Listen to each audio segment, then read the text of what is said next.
Sejam todos bem-vindos ao canal TV CE Ahá. Antes de iniciarmos, gostaríamos de pedir a você que acompanha os nossos estudos que dê um like, se inscreva na TV para ajudar a divulgar os seus conteúdos. Hoje nós vamos dar continuidade ao tema As relações de simpatia e antipatia dos espíritos metades eternas, das perguntas 298 a 303. Na pergunta 298, as almas que devam unir-se estão desde sua origem predestinadas a essa união e cada um de nós tem, em alguma parte do universo, sua metade, o que fatalmente um dia reunirá? Não. Não há união particular e fatal de duas almas. A união que há é a de todos os espíritos, mas em graus diversos, segundo a categoria que ocupam, isto é, segundo a perfeição que tenham adquirido. Quanto mais perfeitos, tanto mais unidos. Da discórdia nascem todos os males dos humanos. Da concórdia resulta completa felicidade. Kardec quer saber das almas gêmeas, das almas metades, se existe em alguma parte do universo uma alma gêmea. E os espíritos são categóricos em dizer que não. Não existe alma gêmea. Existem almas muito afins, sim, pela mesma sintonia, pelas mesmas necessidades e até pelo verdadeiro amor. Mas no plano espiritual, nós aprendemos que este verdadeiro amor é o amor que Jesus veio nos ensinar. O amor fraterno, o amor que se expande, o amor que une os grupos por sintonia. E não este amor que muitas vezes é confundido com a paixão, com a atração sexual aqui na Terra enquanto encarnados. Esta paixão, essa necessidade, ela está muito envolvida com as carências que cada um trazemos, que cada um carregamos, que nos faz permanecer ao lado de determinadas pessoas justamente por essas carências. Mas na medida que evoluímos, nós vamos nos afinizando com espíritos que também se desenvolvem e que estão na mesma sintonia vibratória. Na pergunta 299, em que sentido se deve entender a palavra metade, de que alguns espíritos se servem para designar os espíritos simpáticos? A expressão é inexata. Se um espírito fosse a metade do outro, separados os dois estariam ambos incompletos. Essa noção de metade, de cara metade, não é certa. Existe a simpatia dos espíritos e muitos ficam esperando sim aquele outro ser a que tanto amam e acham que são a sua alma gêmea. E muitos espíritos, mesmo desencarnados, mas ainda em condições inferiores como as nossas, acreditam e falam, continuam a acreditar mesmo em espírito, na alma gêmea, na sua alma gêmea. Somente com a evolução, com o passar do tempo, vão percebendo que essa outra metade, que essa alma gêmea, não é necessariamente a sua alma gêmea, não é necessariamente a sua outra metade. Era um espírito com o qual ele tinha muita afinidade, muita simpatia, muito carinho e que poderão ou não continuarem juntos no seu progresso espiritual. Na pergunta 300, se dois espíritos perfeitamente simpáticos se reunirem, estarão unidos para todo sempre ou poderão separar-se e unir-se a outros espíritos? Todos os espíritos estarão reciprocamente unidos. Falo dos que atingiram a perfeição. Nas esferas inferiores, desde que um espírito se eleva, já não simpatiza como o de antes com os que lhe ficaram abaixo. Essa união entre os espíritos puros, ela se dá pelo todo, quer dizer, é o conjunto, é o grupo, eles se amam em grupo. Não há um espírito feito para o outro. É a sintonia de todos, é a pureza de sentimentos, é a pureza do amor que faz com que eles se unam. Nas esferas inferiores, então vai haver essa diferença, essa união, muitas vezes, essa permanência durante longos estágios com a mesma pessoa, porque há ainda a afinidade. Mas nos planos superiores, essa afinidade transcende a individualidade. Essa afinidade é por todos. É por todos aqueles que estão na mesma elevação espiritual. Na pergunta 301, dois espíritos simpáticos são complemento um do outro ou a simpatia entre eles é existente, resultando de uma identidade perfeita? A simpatia que atrai um espírito para outro resulta da perfeita concordância de seus pendores e instintos. Se um tivesse que completar o outro, perderia a sua individualidade. Essa simpatia, então, é em termos de sentimentos, de afinidades. Não é uma complementação real. Nenhum dos dois é incompleto.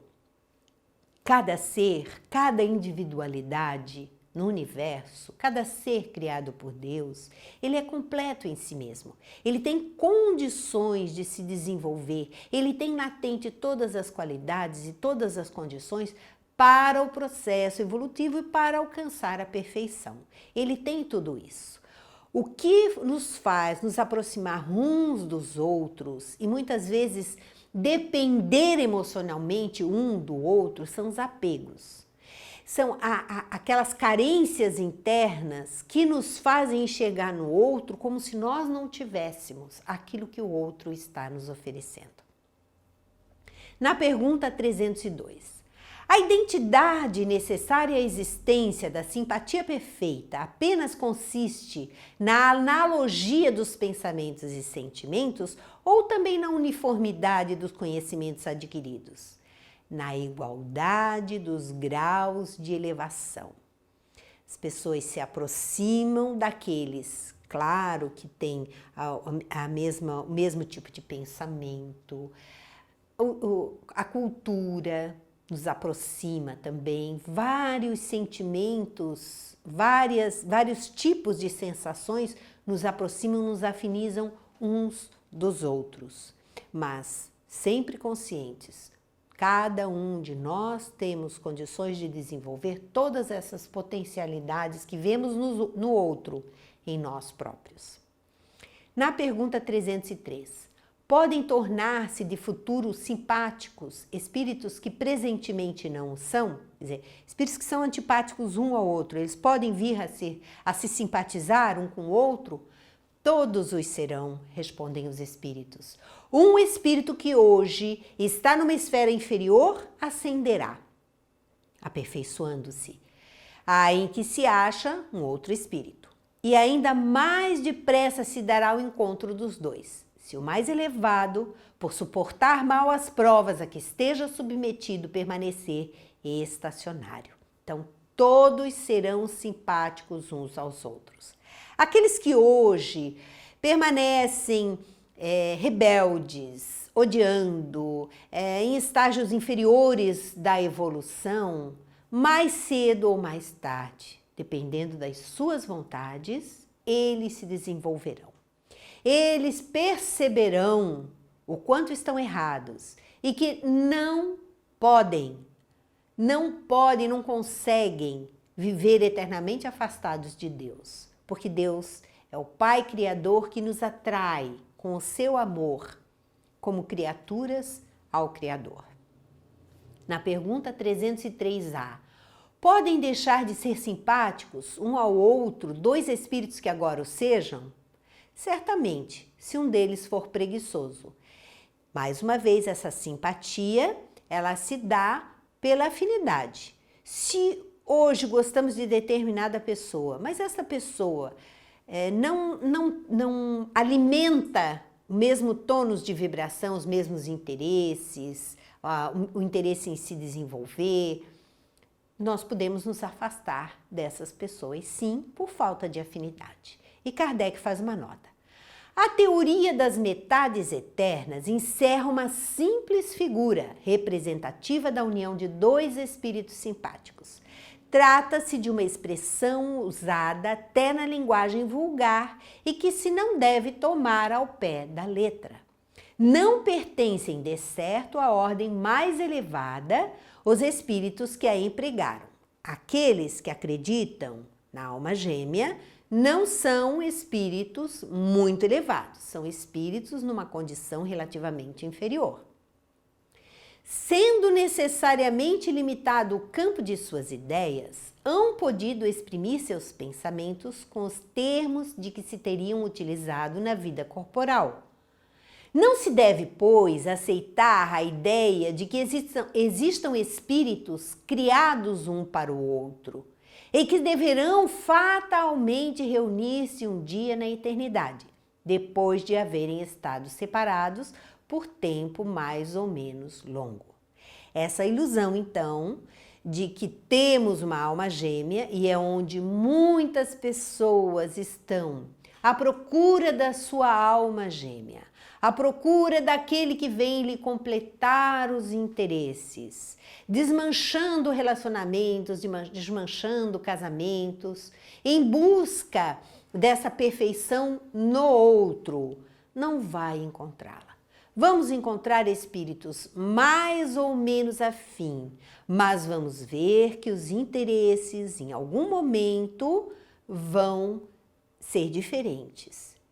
E se nós não estivermos dispostos ao sacrifício pelo outro, dispostos à compreensão, dispostos à doação, dispostos a relevar o nosso orgulho, nós não conseguiremos levar no grau evolutivo em que nos encontramos, principalmente nesse estágio em que estamos aqui na Terra, nós não vamos conseguir levar adiante qualquer relação, porque em algum momento nós vamos nos desiludir com aqueles que estão à nossa volta.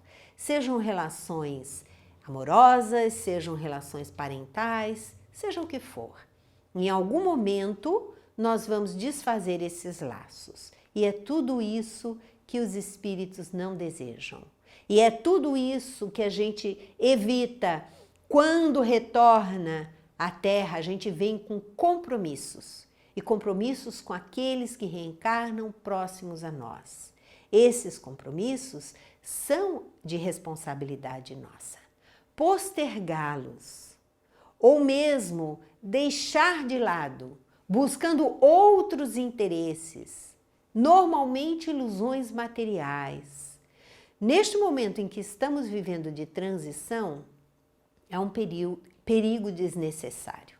Nós podemos perfeitamente, nós temos condições de levar a cabo os nossos compromissos assumidos, porque senão os espíritos superiores não teriam avalizado a nossa reencarnação. Então nós temos condições sim de levar a cabo esses compromissos. E estamos aqui para isso, para aproveitar este momento precioso que estamos vivendo aqui na Terra, de trabalhar, de nos trabalhar e de nos doarmos também, crescendo assim para o plano espiritual. Muito obrigada e até o próximo encontro.